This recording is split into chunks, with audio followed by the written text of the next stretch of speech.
Okay, good morning, and this is my lecture on research methodology. So again मैं दोबारा आया हूँ आपको, क्योंकि वो लेक्चर जो था हाफ था. So इस लेक्चर को पूरा करने के लिए अभी मैं आपके सामने आ गया हूँ. So now I start from this slide. This is like a research problem and hypothesis. Actually we earlier understand what is research methodology. research methodology क्या है और significant क्या है. मैंने उस लेक्चर में आपको बताया क्या क्या स्टेप होते हैं रिसर्च को स्टार्ट करने के लिए. हमने पहले रिसर्च प्रॉब्लम फाइंड करनी होती है. रिसर्च प्रॉब्लम फाइंड करने के बाद रिसर्च रिव्यू ऑफ लिटरेचर करना होता है, यानी कि हमें पुराने और दूसरे रिसर्चर की हमें रिसर्च पढ़नी होती है और हमें सिग्निफिकेंट देखना होता है कि रिसर्च गैप क्या है.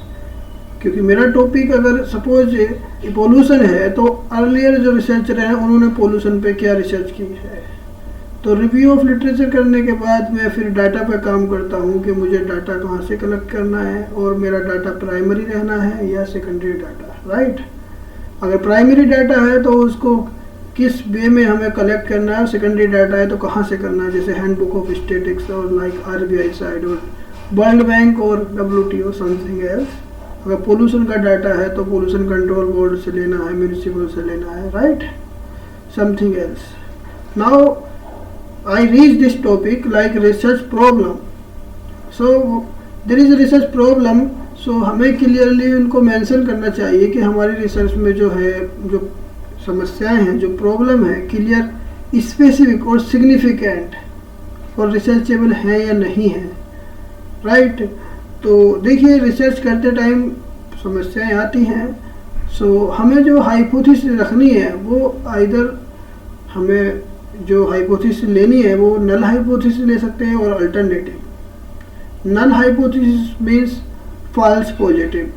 यू नो, नल हाइपोथेसिस को कहते हैं कि अगर something happening in the same direction और देयर इज इकोनॉमिक ग्रोथ.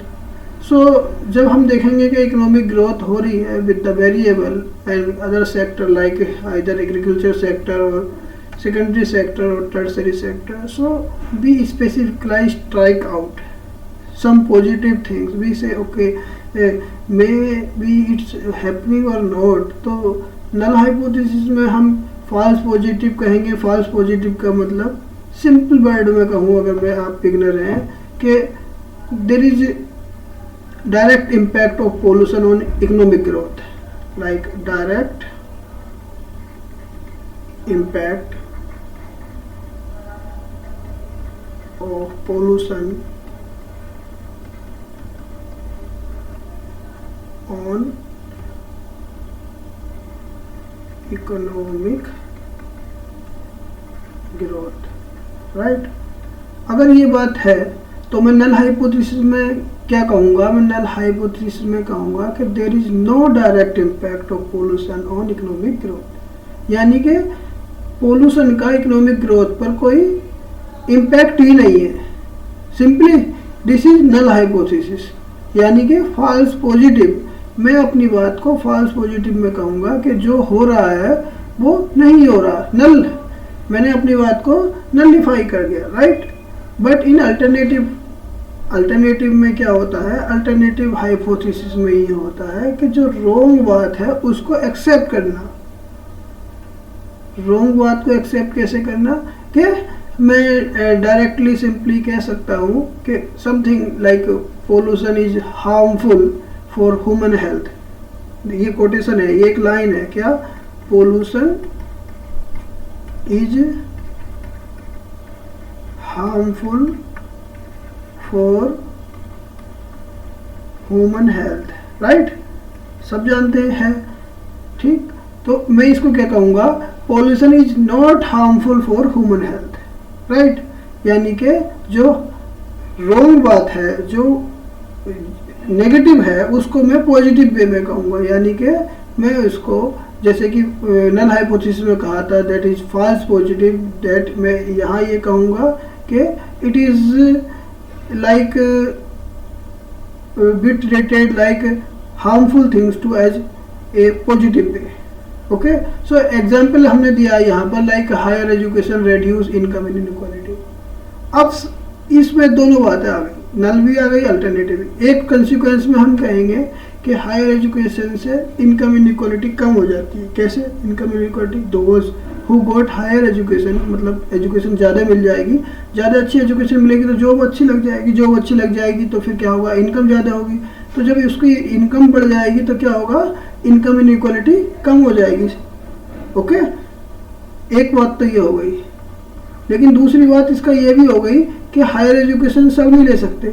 कुछ लोग जब हायर एजुकेशन ले लेंगे उनकी इनकम तो बढ़ जाएगी। सपोज जो सोसाइटी में दो टाइप के लोग थे, कुछ अर्न कर रहे थे रेट 100 रुपीज़, और जिनकी हायर एजुकेशन बढ़ जाएगी, यानी कि अगर किसी ने ज़्यादा एजुकेशन ले ली, अच्छी एजुकेशन ले ली, अच्छी एजुकेशन के बाद उनकी जो इनकम है वो कितनी हो जाएगी, सपोज 10,000, राइट। तो अर्लियर हम ये ले रहे थे 100 रुपीज़, लेकिन ज़्यादा एजुकेशन की वजह से इनकम बढ़ गई। तो दूसरे कंसिक्वेंस में कहेंगे the gap between earlier this and this increase. जब गैप इंक्रीज हो गया तो इनकम इनइक्वालिटी तो बढ़ जाएगी जाहिर से, क्योंकि सब लोगों ने हायर एजुकेशन नहीं लिया ना। सब लोग हायर एजुकेशन में जब नहीं गए तो फिर क्या हुआ, कुछ लोग हायर एजुकेशन में आए, और कुछ लोग हायर एजुकेशन में आए तो उनकी इनकम बढ़ गई।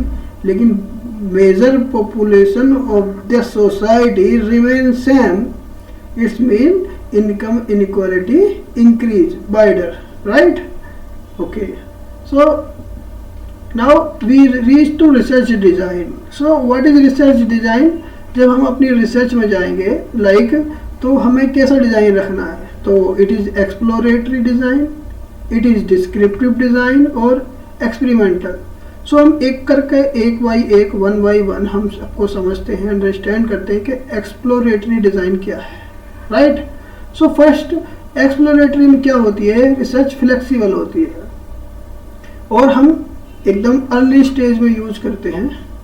जैसे कि सपोज कर रहे हैं कि कोई एक रिसर्च ले रहे हैं, फूड टेस्ट चेक करना है हमें, और या फिर हमें देखना है कि एक ढाबा ओपन करना है, तो फिर हम उसका क्या करेंगे, पहले स्टार्ट में एक अच्छा मेनू बनाएंगे और लोगों को जो हमारे आसपास के होंगे, ग्रुप होगा, उनको इनवाइट करके कहेंगे भाई आप टेस्ट करो और ये हमारा खाना देखो कैसा है। तो एक्सप्लोरेटरी एक डिज़ाइन बना देंगे। आफ्टर डैट जब हम उसमें एक फूड स्टार्ट कर देंगे, देन आफ्टर फिर क्या है, हम डेली उसको अच्छे से अपना बिजनेस कर सकते हैं। तो रिसर्च डिज़ाइन भी क्या है कि हमने एक पेपर लिखा, हमने क्या है एक डिज़ाइन बनाया जो फ्लेक्सिबल है, यानी कि उसमें हम कुछ चेंजेस कर सकते हैं, ठीक। तो एट द अर्ली स्टेज फिर क्या करते हैं, हम उसमें एक एक्सप्लोरेटरी डिज़ाइन बना लेते हैं। सेकंड होता है एक डिस्क्रिप्टिव। डिस्क्रिप्टिव क्या होता है, जो हमने रिसर्च ली है तो उसको हम डिस्क्राइब करते हैं। डिस्क्राइब मीन्स फैक्ट फाइंडिंग करेंगे, केस स्टडीज लिखेंगे, सर्वे लिखेंगे, यानी कि जो भी हमारे फैक्ट हैं। सपोज पोल्यूशन पे स्टडी किया तो पोल्यूशन को जो हम आपने डिस्क्राइब करेंगे कि सपोज दिल्ली का किया, ओके। सो दिल्ली में पोल्यूशन हर जगह पर अलग अलग है, ऐसा तो नहीं है एक जैसा है। अगर हम देखेंगे ईस्ट दिल्ली तो वहाँ का पोल्यूशन लेवल अलग है, साउथ दिल्ली का देखेंगे तो वहाँ का अलग है, वेस्ट दिल्ली का अलग है, ठीक। तो फैक्ट फाइंडिंग और case study. Case study suppose एक स्पेसिफिक केस एरिया पर करेंगे, जैसे अमर्त्य सेन कुछ विलेज की स्टडी करते थे, बंगाल फेमाइन के बारे में बात करते हैं, ठीक। पालमपुर विलेज के बारे में आपने देखा। तो हम सर्वे जो करेंगे, डिफरेंट एरिया का सर्वे हमारा डिफरेंट होगा, तो हम इसको एक्सप्लेन करेंगे ना। क्या एक्सप्लेन करेंगे, हम एक्सप्लेन करेंगे कि अगर साउथ दिल्ली का पोल्यूशन ये था और वो किस वजह से इतना पोल्यूशन है, और ईस्ट दिल्ली में अगर ज़्यादा है तो वहाँ पर क्या वजह है, ठीक। या फिर जो सेंट्रल दिल्ली है वहाँ पर पोल्यूशन कम है, ग्रीनरी ज़्यादा है तो क्यों है, फिर वहाँ पर पोल्यूशन कम है, कैसे लोग रहते हैं, सिविलाइज्ड, यानी कि सिविल एरिया है। सिविल एरिया क्या होता है कि यहाँ पर मेंटेनेंस कुछ अच्छा होता है, राइट। फिर एक होता है एक्सपेरिमेंटल डिज़ाइन। एक्सपेरिमेंटल आप जैसे देख रहे हैं, this is scientific cause effect relation. Experimental means होता है कि किसी चीज़ को हम टेस्ट करके देख रहे हैं। सपोज हमने जो है पोल्यूशन चेक करने के लिए वहाँ पर कुछ मशीन सेटअप रख दिए, ठीक। एयर क्वालिटी चेक करने के, AQI चेक करने के लिए हमने वहाँ पर कुछ सेटअप रख दिए। तो हम जो है एक्सपेरिमेंट कर रहे हैं, राइट। और एक्सपेरिमेंट के बेस पे जो डाटा आया, दैट इज़ रियल फाइंडिंग, वो हम अपनी रिसर्च में एक्सप्लेन कर रहे हैं, राइट। अनदर लाइक डायग्नोस्टिक और एनालिटिक डिज़ाइन। डायग्नोस्टिक क्या होता है? रेमेडीज़, कि जो हमने रिसर्च की है उसका कोई रेमेडीज़ भी है क्या, वहाँ एक्सप्लेन कर रहे हैं। एनालिटिकल हम डिज़ाइन दे रहे हैं, लाइक अगर हम इकोनॉमिक ग्रोथ की बात करें कि लास्ट ईयर का जो जीडीपी ग्रोथ था 7% था, और दिस ईयर का, करंट ईयर का हम कितना कह देंगे 8%, तो Y 7% to 8%, okay, Y last year is 7%, we can say simply कि उसका डायग्नोस्टिक क्या है। अगर हमारा सपोज यहाँ पर 5% है तो 5% क्यों रह गया, उसके पीछे की वजह क्या, तो identify cause and testing theories, तो हम टेस्ट करेंगे थ्योरीज को कि इस बार हमारा इकोनॉमिक ग्रोथ कम क्यों रह गया या फिर बढ़ कैसे गया, ठीक है, right. Now sampling technique. So firstly I explain what is sampling. देखिए ये बहुत ही इम्पोर्टेंट है और ज़्यादातर लोग पूछते हैं, आपसे इंटरव्यू में पूछेंगे कि आपकी सैम्पलिंग क्या है, आप रिसर्च कर रहे हैं तो आपका सैम्पल साइज क्या है, ओके। तो सैम्पल साइज के बारे में मैं ऐसे सिंपली एक्सप्लेन कर दूँ, आगे बताएंगे। This is our study, right. क्यों ये हमारा क्या है, ये एक सपोज करें टोटल टारगेटेड पॉपुलेशन है, मतलब सभी टारगेटेड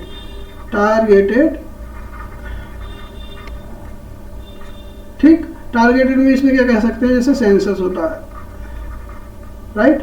तो ये सारे लोग हैं इंडिया के, यहाँ पर पूरा इंडिया है और ये यहाँ पर इंडिया में अवेलेबल है। तो अब हम ये तो है नहीं कि हम अगर कुछ रिसर्च कर रहे हैं तो इन सारे लोगों की 1 by 1 हम स्टडी करेंगे और सबका डाटा लेंगे, नहीं है ना पॉसिबल। तो हम क्या करेंगे, कुछ सैंपल ले लेंगे यहाँ से, क्या करेंगे, सैंपल ले लेंगे।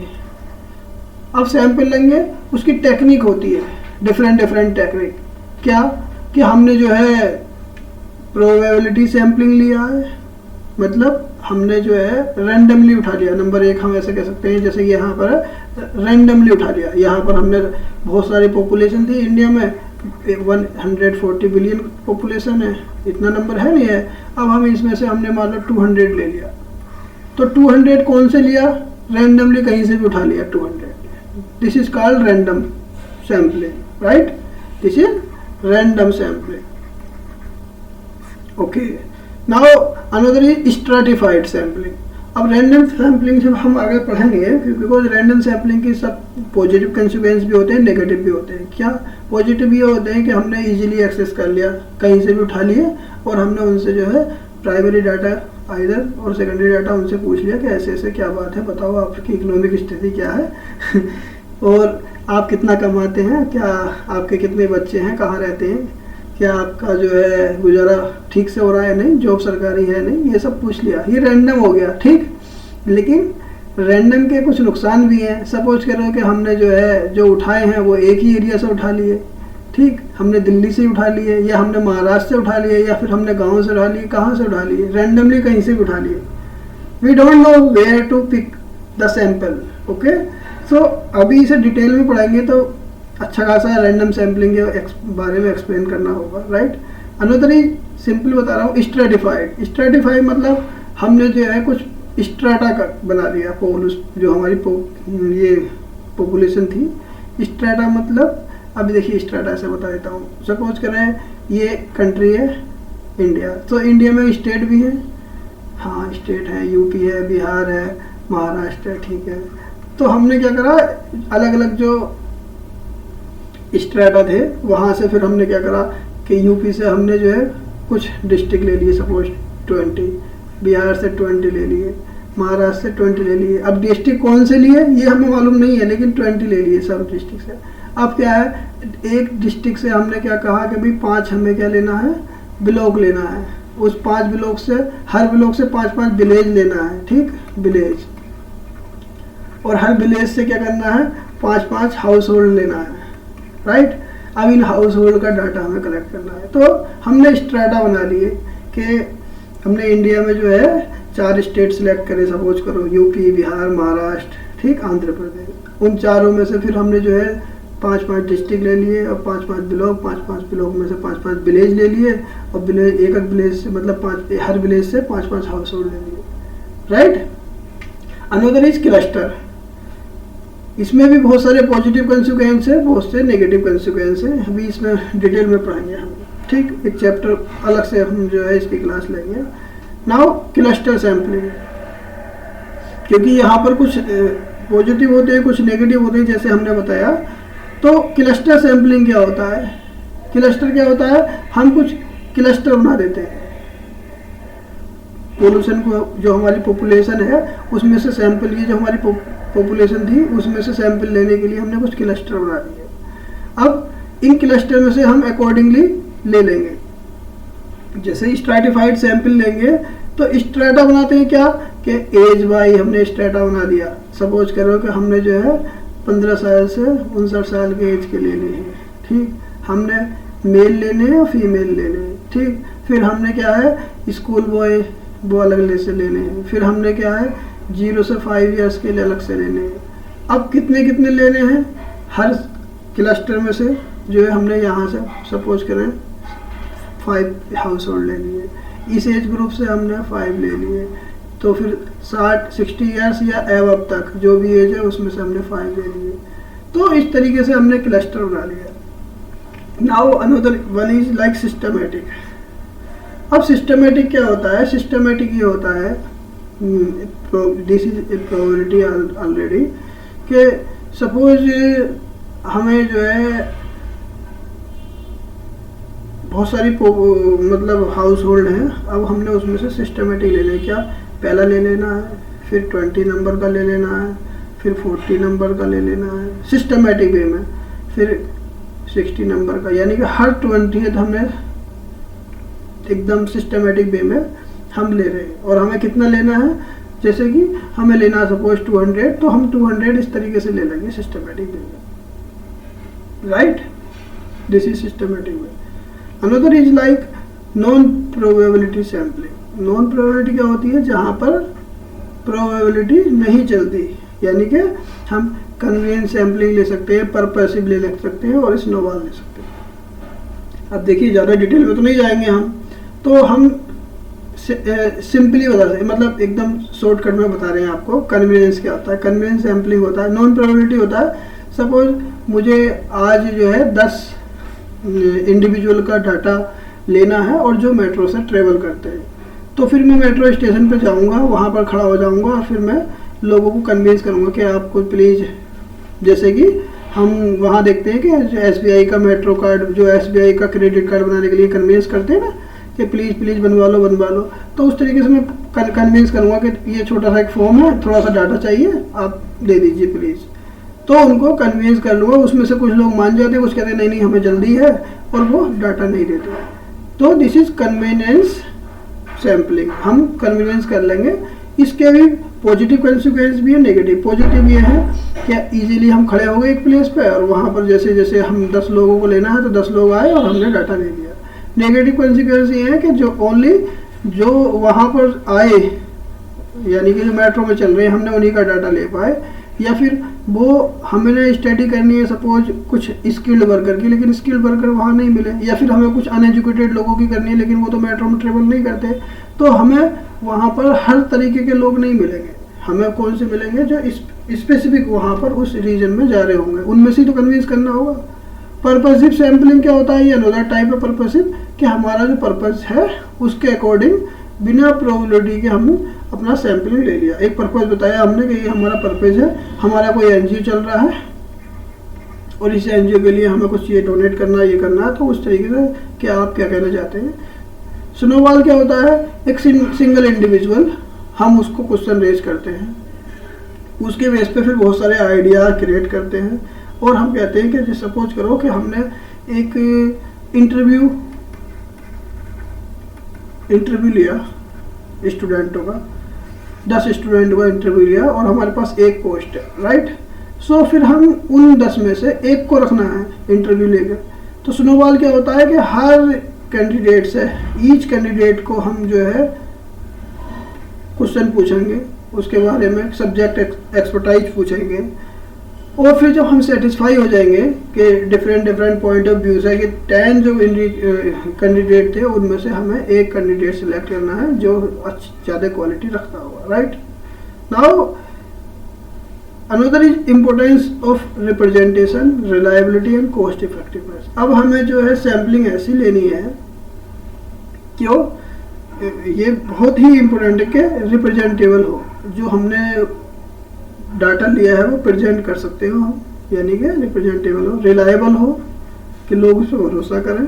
ऐसा नहीं है कि हमने खुद से डाटा बना दिया, बल्कि ऐसा हो कि वो रिलायबल हो और कॉस्ट इफेक्टिव हो, यानी डाटा कलेक्ट करने में सपोज करें कि हमने डाटा कलेक्ट किया 10 पीपल का और उसमें जो है हमने 5 लाख रुपए खर्च कर दिए, ठीक, तो 5 लाख खर्च करने का मतलब ये 10 लोगों का डाटा कलेक्ट करने में 5 लाख रुपए नहीं, इट्स कॉस्ट इफेक्टिव। सपोज करें कि हाँ हम 500 रुपये हमने खर्च कर दिए कि 2 लोग भेजे थे, उन्होंने कुछ नाश्ता वगैरह किया होगा, वहाँ पर चाय पी होगी और थोड़ा सा ट्रेवल एक्सपेंस मतलब खर्च किया होगा, मेट्रो का, बस का, तो ये कॉस्ट इफेक्टिव होना चाहिए। तो हम जो है डाटा कलेक्ट करने के लिए सैम्पल टेक्निक हम ऐसी लेंगे कि जो कॉस्ट इफेक्टिव हो, राइट। अभी इनको डिटेल में हम बताएंगे अलग अलग लेक्चर में, बट हियर मैं अभी ये बेसिक लेक्चर दे रहा हूँ और ये मेरा सेकंड लेक्चर है, ठीक। नाउ डाटा कलेक्शन में टूल्स क्या क्या होते हैं। तो डाटा कलेक्शन तो बहुत सारे तरीके से हो सकता है, जैसे कि मैंने बताया डाटा या प्राइमरी डाटा भी होता है और सेकेंडरी डाटा भी होता है, ठीक। प्राइमरी डाटा में कैसे कर सकते हैं, ज़्यादातर प्राइमरी डाटा कहते हैं क्वेश्चनेयर, हम रिसर्च के क्वेश्चनेयर बना लिए। अब क्वेश्चन बनाते हुए हमें बहुत ही बारीकियों का ध्यान रखना है, हाउ टू क्वेश्चनेयर, राइट। अब हमें क्वेश्चन बनाने के टाइम पे ये बात याद रखनी है कि हमें डाटा भी मिल जाए और जिससे डाटा ले रहे हैं उसको अनकंफर्टेबल महसूस ना हो।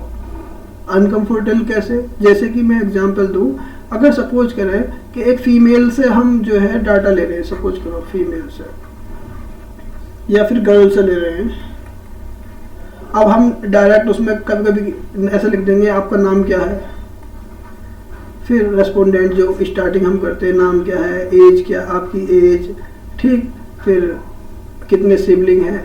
तो ये जो है डायरेक्ट क्वेश्चन की बजाय आप कहेंगे कि ठीक है, अगर नाम को बताना चाहें तो ठीक है, नहीं बताना चाहें तो नहीं बता सकते हैं। मोस्ट ऑफ द केस में हम क्या करते हैं, नाम को एनोनिमस रख देते हैं। लेकिन अब सपोज करें हमें पता कैसे लगेगा कि उसकी एज कितनी है, ठीक, तो हम कहेंगे उसको इनडायरेक्ट वे में कि आपने हाई स्कूल किस ईयर में किया था। सपोज करो हाई स्कूल उसने 2018 में किया था, तो हम अंदाज़ा लगा सकते हैं कि 15 साल की वो होंगी 2018 में, और सपोज अभी 7 साल हो गए तो 15 और 7 22 साल की इसकी एज है। फिर हम ये उससे कह सकते हैं आपके बड़े बच्चे की, आप अगर शादी हो गई है, if she is married then आप हम पूछेंगे आपके बड़े बेटे की जो एज है वो कितनी होगी, या फिर आपकी शादी जो है वो किस ईयर में हुई थी, तो फिर उसके बेस पे हम अंदाज़ा लगा के वहाँ एज मेंशन कर देंगे। हम डायरेक्ट क्वेश्चन से बचेंगे, दिस इज़ लाइक इंटरव्यूअर। सो बहुत ही हमें ध्यान रखना है कि जो इंटरव्यू कर रहे हैं हम, तो रेस्पोंडेंट का किस तरीके के क्वेश्चन जो है हमें अनकंफर्टेबल रहेंगे और कैसे क्वेश्चन हमें पूछना ठीक रहेगा, और क्वेश्चन वो ही पूछें जो हमारी रिसर्च के लिए रिलायबल हो, राइट। फिर ऑब्जर्वेशन, कुछ क्वेश्चन हम ऑब्जर्वेशन से कर देते हैं। सपोज करो कि जब मैंने एक सर्वे किया था ESI health care scheme government of Haryana, वो प्रोजेक्ट था। सो कुछ क्वेश्चन हम ऑब्जर्व करके ही लिख देते थे, क्योंकि बताने वाला तो कुछ और बताएगा। अब हम कह रहा नहीं हम मुझे मेडिसिन नहीं मिलती, हमें ये नहीं होता, हमें ये नहीं होता, लेकिन फिर क्या होता है हम ऑब्जर्व करते हैं कि ये सही बोल रहा है या गलत बोल रहा है। और फिर एक है फोकस ग्रुप। फोकस ग्रुप क्या होता है, सपोज कभी कभी देखते हैं गांव वगैरह में हम गए, चौपाल में बहुत सारे लोग बैठे थे, हमने वहाँ जाकर 20-10 लोगों का इंटरव्यू ले लिया। अब ऐसा नहीं है वो वहाँ पर लोग मिल गए चौपाल में बैठे हुए, ठीक, तो हम जो है एकदम फोकस उस ग्रुप को टारगेट कर लिया कि ऐसे ऐसे थोड़ा सा देर लगेगी और ये हमारे कुछ क्वेश्चन है, आप बता दीजिए। या सपोज करो कोई शादी या पार्टी चल रही है, तो हमने वहाँ देखा बहुत गैदरिंग है, तो वहाँ पर कुछ लोगों को हमने साइड किया कि प्लीज़ 5 लोग जो है कुछ इंटरव्यू दे दीजिए। या फिर हम जो है कहीं एक फैक्ट्री है, फैक्ट्री के आसपास हम गए और वहाँ हमने अपना टेंट लगा दिया। जैसे भी लंच का टाइम हुआ हमने उनको कहा कि प्लीज़ ये हमारे कुछ क्वेश्चन है, आप थोड़े से बता दीजिए। तो हमने एक ग्रुप को फोकस तरीके से, यानी कि हमें इजी एक्सेस मिल गया कि प्राइमरी डाटा कलेक्शन कैसे करें, राइट। बहुत सारे वे हैं, मैं अभी एक्सप्लेन करूँगा। लाइक सेकेंडरी डाटा आप NSSO से ले सकते हैं। पहले NSSO कहलाता था, अभी क्या हो गया NSO, national statistical office, okay. पहले एक ये था CSO, सेंट्रल स्टैटिक ऑफिस। तो सेंट्रल CSO को और NSSO को, इन दोनों को मिलाकर क्या बना दिया, अभी ये बना दिया NSO। ये आता है MOSPI के अंदर, ministry of statics and programme implementation, right. तो आप यहाँ से डाटा ले सकते हैं। सेंसस तो आप जानते ही हैं, इंडिया में हर 10 ईयर्स में होती है सेंसस। तो सेंसस का डाटा ले सकते हैं, उसमें डेमोग्राफिक डाटा भी ले सकते हैं, पॉपुलेशन का नंबरिंग और age group, this and this. RBI का हैंडबुक ऑफ स्टैटिक्स, RBI की साइट पे जाके आप डाटा ले सकते हैं, चाहे मॉनेटरी पॉलिसी का लिए हो या फिर दूसरे वेरिएबल का। वर्ल्ड बैंक से ले सकते हैं कुछ डाटा आप। वर्ल्ड बैंक जैसे आपकी रिसर्च है तो वर्ल्ड बैंक की साइट पे अलग अलग कंट्री का, कंट्री स्पेसिफिक आपको कंपेयर करना है, जैसे सार्क का करना है, ठीक। और आपको क्या करना है, या देखते हैं कि हमें जो है कुछ ग्रुप ऑर्गेनाइजेशन का करना है, ठीक।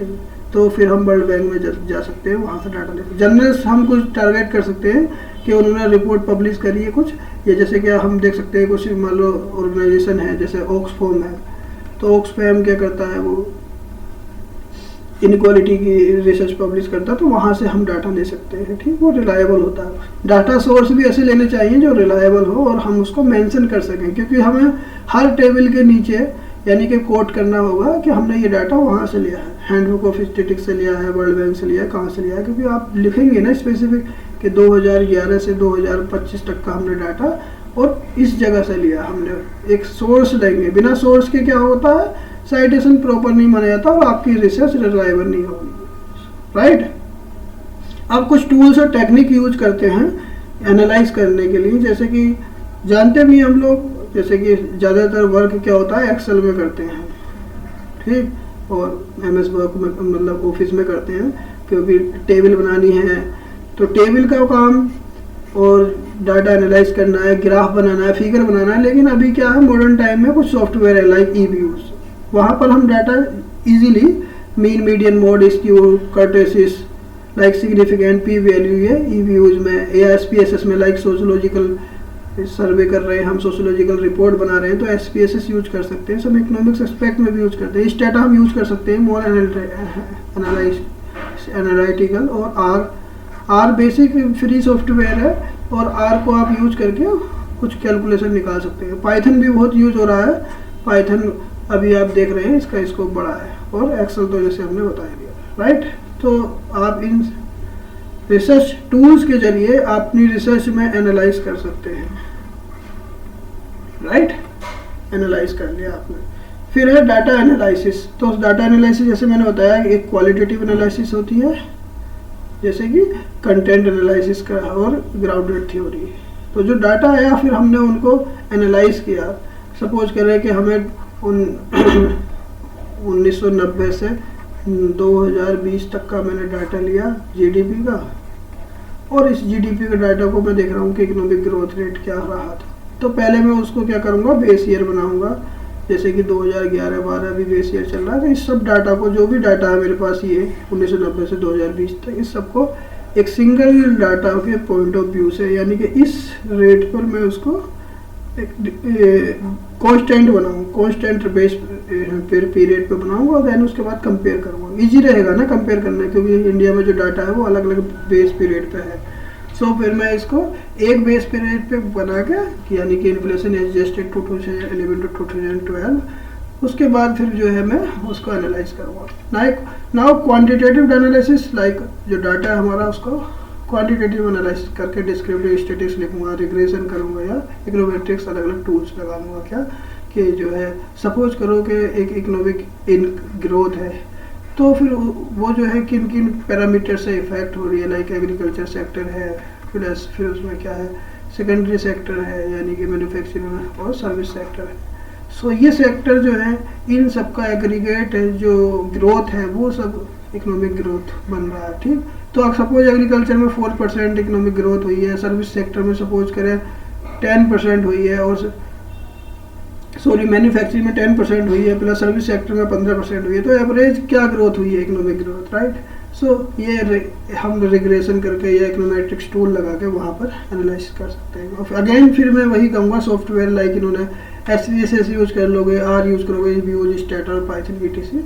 सो अलग अलग सॉफ्टवेयर यूज़ कर सकते हो और आप एक्सेल में भी काम से कर सकते हो, क्योंकि एक्सेल में भी कुछ फॉर्मूले आते हैं, वहाँ से भी मीन मीडियन मोड और समथिंग आप कैलकुलेट कर सकते हो, राइट। नाउ रिसर्च में very important part like ethics in research. Ethics क्या है कि हमें कुछ इंस्ट्रक्शन को फॉलो करना होगा, कुछ रूल्स और रेगुलेशन। जैसे कि गेम होता है ना, तो गेम में हम क्या है ब्लफ नहीं कर सकते। कुछ सपोज करें क्रिकेट है, तो क्रिकेट में एक लाइन होती है कि यहाँ एक लाइन है, अब इधर से जो खिलाड़ी है वो जब बॉल फेंकने जाएगा ऐसे, तो इस लाइन से आगे अगर चला गया पैर उसका यहाँ पर, तो फिर क्या होगा, नो बॉल हो जाएगी, क्योंकि फिर ये माना जाएगा कि आपने चीट किया है, ठीक। ऐसे ही जो बैट्समैन है, तो बैट्समैन को एक दायरे में यहाँ खड़ा रहना होगा, अगर इससे इधर निकलता है तो वो पीछे से आउट हो सकता है, ठीक। तो हर गेम का अलग अलग रूल्स होता है, मतलब कुछ पॉलिसी होती है, कुछ नियम होते हैं। ऐसे ही रिसर्च के भी कुछ इथिक्स होते हैं। क्या क्या है, जैसे एकेडमिक इंटीग्रिटी। एकेडमिक इंटीग्रिटी ये है कि जो भी आप काम कर रहे हैं वो ऑनेस्टली अपनी मेहनत से कर रहे हैं और कहीं से आपने कॉपी पेस्ट नहीं किया है। कॉपी पेस्ट इन द मतलब कि दूसरे की रिसर्च थी और आपने उसको उठा के अपना रिसर्च बना दिया कि ये मेरी रिसर्च है। नहीं नहीं, ऐसा नहीं करना है। एथिक्स रिसर्च में है। Avoiding plagiarism. हमें दूसरे का अगर पढ़ना है तो हमने मटेरियल दूसरे का पढ़ा और फिर जो हमारी रिसर्च थी, हम यहाँ अपना काम कर रहे थे, तो हम इसको कोट कर सकते हैं कि मिस्टर ए ने जो बात कही थी हम उससे एग्री हैं और हम इसको एज साइटेशन बोल रहे हैं कि इन्होंने ये बात कही थी, तो हमारी रिसर्च में ये बात पॉइंट ऐसे हो सकता है, राइट। तो हमें प्लेगरिज्म को अवॉइड करना है, डायरेक्ट कॉपी पेस्ट नहीं करना है, बल्कि उनकी बात को पढ़ के अपना हमें कंक्लूजन निकालना है, अपनी रिसर्च देनी है हमें दूसरे की रिसर्च को कॉपी पेस्ट नहीं करना है। तो प्लेगरिज्म को अवॉइड करना है, राइट। प्लेगरिज्म कुछ लोग नहीं जानते होंगे। प्लेगरिज्म क्या होता है कि जब हम रिसर्च अपनी लिखते हैं तो फिर एक सॉफ्टवेयर होता है, जैसे टर्नटाइन है, ऑर्किड है, और भी बहुत सारे मार्केट में, ठीक, सॉफ्टवेयर है, तो वो ये चेक कर लेंगे जो आपने लिखा है ये किसी से कॉपी पेस्ट किया है, तो बता देंगे आपने एक न्यूज़पेपर से लिया है या फिर आपने किसी रिपोर्ट से लिया है, इतना पार्ट वहाँ से लिया है, तो बता देंगे 10% आपका है या फिर 20% आपका है, या आपने जो है 50% कहाँ से कॉपी किया है। तो सबकी रिपोर्ट वो प्लेगरिज्म में आ जाती है, right. Then informed consent of participant. अगर आपकी रिसर्च में कोई पार्टिसिपेंट हैं तो आप उनसे कंसेंट ले लें, उनको इन्फॉर्म कर दें कि हम जो है आपका नाम इस रिसर्च में डाल रहे हैं। अब ये नहीं है कि मैं अपनी पेपर लिखूँ और उसमें जो है एक नोबेल लॉरेट अमर्त्य सेन का नाम डाल दूँ। ऐसा नहीं है कि मेरा जो है नाम हो, देखो अमर्त्य सेन ने मेरे साथ काम किया। नहीं नहीं, उससे कंसेंट लेनी है, ठीक। या फिर उन्हें बता देना है कि जो भी हमारा पार्टिसिपेंट है या फिर हम जो है दूसरे के साथ काम कर रहे हैं तो कोलैबोरेशन कर रहे हैं। लाइक ट्रांसपेरेंसी और रेप्लिकेबिलिटी। हमें जो है ट्रांसपेरेंसी रखनी है अपनी रिसर्च में। कोई भी अगर देखे तो ऐसा ना कहे कि ये देखो आपने वहाँ से कॉपी किया है, और ये रेप्लिकेबिलिटी ना हो, उसमें रिपीटेबल ना हो, ठीक। कोई बात कह रहे हैं तो बार बार उसको ऐसा ना लगे, कोई पढ़ रहा तो इरिटेट हो जाए हमारी रिसर्च पढ़ के, right. Now data privacy and confidentiality. अब जो भी डाटा हम यूज कर रहे हैं, अब कहाँ से लिया है और हम क्यों यूज कर रहे हैं, कैसे यूज कर रहे हैं। सपोज आपने इंडिविजुअल का प्राइमरी डाटा लिया, ठीक। अब आपने डाटा कलेक्ट कर लिया, ये पूरा डाटा आपके पास हो गया, उसकी एज भी, फैमिली मेंबर, उसका मोबाइल नंबर, सब थिंग है, लिख लेते हैं, मोबाइल नंबर भी लिख लेते हैं, नाम क्या है, कहाँ रहते हैं। लेकिन ये सब आपको सीक्रेट रखना है। आपको जो मेन डाटा मिला उसको आप अपने पार्ट में बस सर्वे के तौर पे कि आपने 100 लोगों को इंट्रोगेट किया और जिन्होंने जो बात आप पूछ रहे थे पोल्यूशन के बारे में, तो पोल्यूशन के बारे में कुछ ने नेगेटिव इम्पैक्ट बताए, कुछ ने पॉजिटिव बताए, ठीक। तो आपको यही तो देखना था। अब आप उनका कॉन्टैक्ट नंबर, उनका मोबाइल नंबर, उनकी एज, उनका कहाँ रहते हैं, क्या, ये सब कहीं मतलब ओपनली शेयर नहीं करेंगे, उसको प्राइवेसी मतलब मेंटेन रखेंगे। जो आपके पास डॉक्यूमेंट है, जो फॉर्म है, जो भी डाटा आपने गूगल फॉर्म से या फिर गूगल फॉर्म से कलेक्ट किया होगा या हार्ड फॉर्म में कलेक्ट करा होगा डोर टू डोर जाके, जैसे भी, तो उसकी प्राइवेसी आपको बना के रखनी है और कॉन्फिडेंशियलिटी रखनी है। यानी कि जो भी डाटा आपके पास है वो शेयर नहीं करना है, क्योंकि आपका डाटा सपोज करें किसी दूसरे रिसर्चर में चला गया तो आपके डाटा से वो भी एक रिपोर्ट बना देगा, वो भी रिसर्च में अपने टूल्स लगा देगा और वो बता देगा आपसे पहले कि देखिए पोल्यूशन ये है इस एरिया में। अब रियल में डाटा कलेक्ट आपने किया है लेकिन बेनिफिट तो दूसरा ले लेगा ना, तो इसलिए कॉन्फिडेंशियलिटी बनानी बहुत ज़रूरी है। This is also part of ethics in research. Now report writing and publication, so this is last, but last मतलब आखिरी पार्ट तो नहीं है, बट इसको क्या कहेंगे कि अंतिम में आप क्या करेंगे, रिसर्च के स्ट्रक्चर बनाएंगे कि आपने क्या करा, पहले इंट्रोडक्शन लिखा था, फिर इंट्रोडक्शन के बाद ROL करा था, रिव्यू ऑफ लिटरेचर, देन उसके बाद आपने फिर जो डाटा लिया था उसमें मेथोलॉजी लगाई, ठीक, मेथोलॉजी लगा के आपने रिजल्ट निकाले, रिजल्ट निकाल के जो भी इंटरप्रिटेशन हुआ उसको एक्सप्लेन किया, देन उस डाटा को डिस्कस किया कि ये ऐसा हुआ, इस डाटा के बेस पे हम ये कह सकते हैं कि ये डिस्कस करने के बाद आप कंक्लूजन निकालेंगे कि गवर्नमेंट पॉलिसी क्या बन रही है, क्या पॉलिसी इम्प्लीकेशन है, क्या इट इज पॉजिटिव कंसिक्वेंस और नेगेटिव, राइट। तो आप जो अपने रिसर्च पेपर लिख रहे हैं, थीसिस लिख रहे हैं, उनको एक प्रॉपर वे में लिख रहे हैं, ठीक। नाउ उसके बाद में आप रेफरेंस लिखेंगे, रेफरेंस करेंगे कि आपने कितने रिसर्च पेपर पढ़े हैं, कितनी बुक्स पढ़ी हैं, कितने न्यूज़पेपर पढ़े हैं इस रिसर्च को लिखने के लिए, राइट। तो जिसे जिसे आपने अपने रिसर्च में कोट किया है, यानी कि साइटेशन दिए हैं, ठीक, तो उसको रेफरेंस में भी बाद में देना होता है। तो रेफरेंस भी अलग अलग लाइक स्टाइल होते हैं, जैसे APA स्टाइल होता है, MLA होता है, शिकागो होता है, APA ज़्यादातर रिसर्च पेपर यानी कि जो होती है सोशल साइंस की, तो मैं देखता हूँ APA वाली होती है, ठीक। तो इसको APA स्टाइल ऐसे बोलते हैं, जैसे सपोज करो कि आपने सपोज मैं बताऊं कि डाल्टन की थ्योरी आपने पढ़ी, तो आप लिखेंगे कि डाल्टन, फिर आप उस डाल्टन ने जो थ्योरी दी थी वो कब दी थी, सपोज 1960 में दी, तो आप ऐसे ये कर देंगे। देन क्या थ्योरी क्या थी, कि थ्योरी ऑफ कंपैरेटिव एडवांटेज या समथिंग एल्स, तो आपने फिर लिखा, फिर किस जर्नल में पब्लिश हुई, ठीक, राइट। उसको जर्नल को जो है इटलिक में कर देंगे, फिर पेज नंबर कहाँ से कहाँ तक थी, ये आपका APA स्टाइल होता है। आप देख लेंगे APA, MLA और शिकागो, राइट। अब जब ये आपका पेपर लिख गया, आपकी रिसर्च हो गई, अब आप थिंक करेंगे कि आप जो है इसको पब्लिश कराएं, फिर पब्लिकेशन डिवीजन में भेजेंगे। अब पब्लिकेशन डिवीजन के लिए आप देखेंगे जो पेपर के टाइप होते हैं, स्कोपस टाइप का पेपर, मतलब अगर हमने बहुत अच्छी रिसर्च की है स्कोपस में भेज देंगे। ABDC टाइप होता है, लाइक सम स्टूडेंट क्या करते हैं UGC केयर लिस्ट देखते हैं तो उसमें पेपर भेज देते हैं अपने जर्नल। तो किस जर्नल में भेजना है, कितना रिलायबल है, कुछ जर्नल जो है चार्ज करते हैं, ठीक, कुछ जर्नल फ्री एक्सेस होते हैं यानी कि चार्ज नहीं करते हैं, कुछ जर्नल जो UGC केयर वो 1000, 2000, 3000 इतना चार्ज करते हैं, दे आल्सो रिलायबल। सो आप पब्लिकेशन को अपने किस जर्नल में पब्लिश कराएंगे ये डिपेंड करता है आप पर, कि आपकी जो रिसर्च है वो कितनी अच्छी है, इंग्लिश उसकी कितनी अच्छी है, और उसमें टूल्स टेक्निक क्या लगाएं, क्या टॉपिक है, ये डिपेंड करता है, राइट। नाउ कंक्लूजन में मैं ये कहना चाहूँगा, जैसे रिसर्च मेथोलॉजी जो मैंने पढ़ाया है, मतलब पढ़ाया क्या है, शॉर्ट में एक बताया बैकग्राउंड, अभी इस पे डिटेल लेक्चर बनाऊंगा मैं रिसर्च मेथोलॉजी पे, और लेक्चर अप्रोक्स यानी कि 30 से 40 लेक्चर होंगे, तो वो डिटेल में एक्सप्लेन करूँगा। लेकिन यहाँ पर मैं बताना चाहूँगा कि रिसर्च मेथोलॉजी जो है ये एक बैकबोन है, किसकी, क्वालिटी रिसर्च की। कि अगर आपको आइडिया ही नहीं है रिसर्च मेथोलॉजी का, आइडिया का मतलब कि आपको पहले अगर रिसर्च पेपर लिखना है तो आपको पहले वहाँ पर क्या करना होगा, अब्स्ट्रैक्ट लिखना होगा, राइट। फिर उसके बाद इंट्रोडक्शन से स्टार्ट करोगे आप, उसके बाद आप क्या करोगे, रिव्यू ऑफ लिटरेचर करोगे, फिर आप जो पार्ट में आओगे क्या, डाटा पार्ट में रिसर्च मेथोलॉजी लगाओगे, ठीक। रिसर्च मेथोलॉजी में डाटा कलेक्ट करके आपने डाटा एनालिसिस करोगे, डाटा एनालाइज करके फिर इंटरप्रेट करोगे, इंटरप्रेट करके फिर आप जो है उसको एक्सप्लेन करोगे, डाटे को जो भी आपका रिजल्ट आए। एक्सप्लेन करने के बाद फिर आप जो है उसमें डिस्कशन करोगे, क्या डिस्कशन निकला, फिर क्या कंक्लूजन निकला, क्या पॉलिसी इम्प्लीकेशन है। तो एक स्टेप बाय स्टेप आपने जो है पूरा पेपर में वर्क किया। तो this is backbone of quality research. अच्छे रिसर्च के लिए आप एकदम प्रॉपर फॉलो करेंगे। नाउ गुड रिसर्च के लिए बोल रहे हैं कि गुड रिसर्च क्या होता है, रेगर एंड प्लस रिलेवेंस, फिर इथिक्स, उसमें एथिक्स भी होने चाहिए। हम एथिक्स फॉलो करेंगे।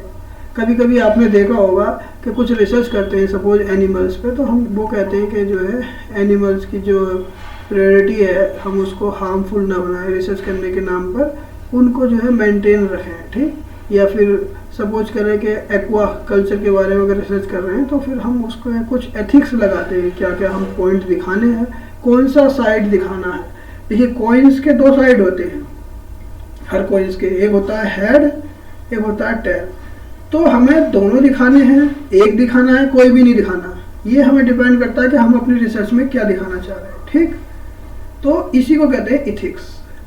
नाउ फॉर्मूला, क्या फॉर्मूला, राइट क्वेश्चन पूछेंगे अगर इंटरव्यूएट कर रहे हैं तो आंसर, यानी कि हम अगर सैंपल कलेक्ट कर रहे हैं तो क्वेश्चन कैसे पूछना है, हमारी रिसर्च से किसी को मोरली या एथिकली नुकसान ना हो। राइट मेथड होना चाहिए हमारा पूछने का, क्या पर्पज होना चाहिए, मीनिंगफुल कंट्रीब्यूशन, कि जो भी हम रिसर्च कर रहे हैं उससे मीनिंगफुल कंट्रीब्यूशन निकले, राइट। क्योंकि जो रिसर्च कर रहे हैं उसका एक पर्पज है, उसका एक बेस है, ठीक। फॉर फर्दर रिसर्चर जो भी आएगा, जो भी रिसर्च करना चाहेगा उस टॉपिक पे, तो उसको बोरिंग ना लगे। तो हम ऐसे स्टेज पे छोड़ेंगे कि जहाँ से फिर आगे को दूसरा रिसर्चर कर सके। देखिए एक मतलब मैं ऐसे जनरली बता देता हूँ कि इकोनॉमिक्स में एक डिमांड थ्योरी है, ठीक। तो डिमांड के बारे में जो पहले से ऐसे बोल रहे हैं कि 1656 में मतलब फर्स्ट टाइम कॉइन किया गया, या फिर एडम स्मिथ ने उसके बारे में बताया, लेकिन उसके बाद डिमांड का ही पार्ट होता है इंडिफरेंस का, ठीक। तो इंडिफरेंस पे आते आते यानी कि बोल रहे हैं कि 1854 में, उसके बाद फिर क्या, डिमिनाइजिंग मार्जिनल यूटिलिटी, उसकी वो भी इसी का पार्ट है डिमांड का। फिर वो 1851, फिर उसके बारे में बोला रिवील प्रेफरेंस, ये भी इसी का पार्ट है डिमांड का, रिवील प्रेफरेंस जैसे सैमुअल्सन ने दिया। तो इसको आते थे 1938 हो गए। फिर ऐसे ही हम देखेंगे कि काफ़ी टाइम लग जाता है एक थ्योरी को आगे बढ़ने के लिए। जब रिसर्च हो रही है तो थ्योरी को आगे बढ़ने, जैसे सपोज ब्लैक होल के बारे में आइंस्टाइन ने कह दिया, ठीक। तो अब ये बहुत पहले कोई खोज हो गई, तो लेकिन ये तो नहीं है कि सारी खोज उसी टाइम हो गई। अब उन्होंने क्या संभावनाएं छोड़ दी कि 2025 में या 2050 में कुछ रिसर्चर उस पर काम करेंगे, ठीक, गैलेक्सी पे काम करेंगे। स्टीफन हॉकिंस ने काम किया बहुत सारा, लेकिन ये तो नहीं है सारा काम स्टीफन हॉकिंस ने कर दिया। अब दूसरे रिसर्चर जो उन्होंने जहाँ से छोड़ा था वहाँ से आगे कर सकते हैं। सो यानी कि मीनिंगफुल कंट्रीब्यूशन हमारा होना चाहिए रिसर्च में, ओके। So thank you. तो ये लेक्चर था, आप इससे थोड़ा सा फ़ायदा उठा लें, और हम इसको अभी स्टार्ट करेंगे सीरीज में। और रिसर्च मैथोलॉजी पे जो हम बुक्स हैं लाइक कोठारी या कुछ दूसरी बुक, उसके बेस पे हम इसको एकदम एक्सप्लेन करके लेक्चर तैयार करेंगे। Thank you.